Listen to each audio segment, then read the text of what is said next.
What's going on, it's Suk and I'm back with a brand new video on SuperDuprTech, and in today's video I'll be unboxing the Apple Studio Display. Be sure to subscribe as we are on the road to 5,000 subscribers and it'd be nice to have you around. But without any further ado, let's hit the titles.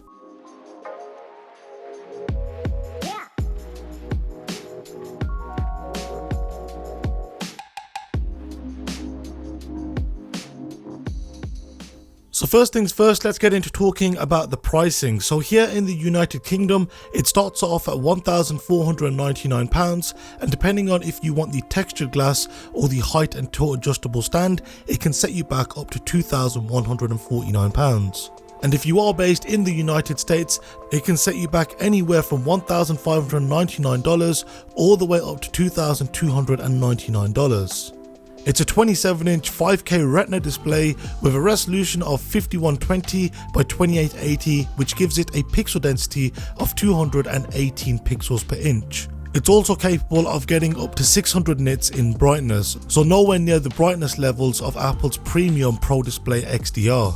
It also supports Apple's True Tone technology and is capable of displaying colours from within the P3 colour gamut.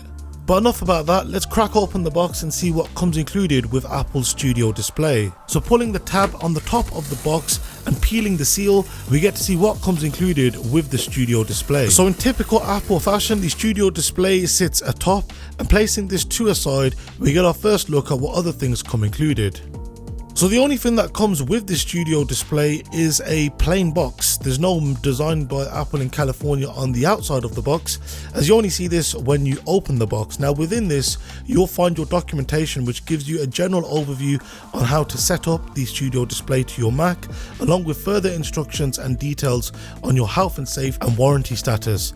There is also an energy sticker showing the certification of the Studio Display, and you'll also find two plain black Apple stickers.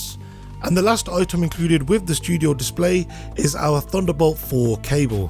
Now this is a rather short cable, it has a length of just under 1 meter. So on the rear of the Studio Display you'll find the built-in power cable. Now I have to admit, I do like the fact that the Studio Display has an internal power supply unit, but I hate that the power cable is completely built into the Studio Display. And just like we've seen with the iMac models, I would have made do with an external power supply unit just so the power cable was removable.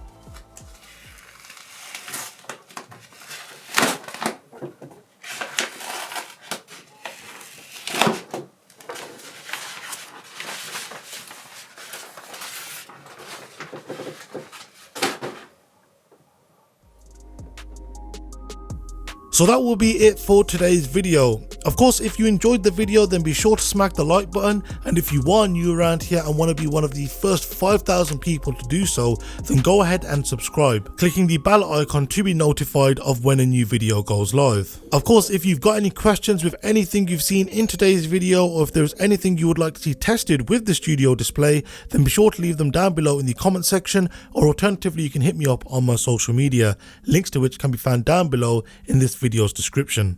Once again, thank you very much for watching, and I'll see you next time. Take care and have a good one.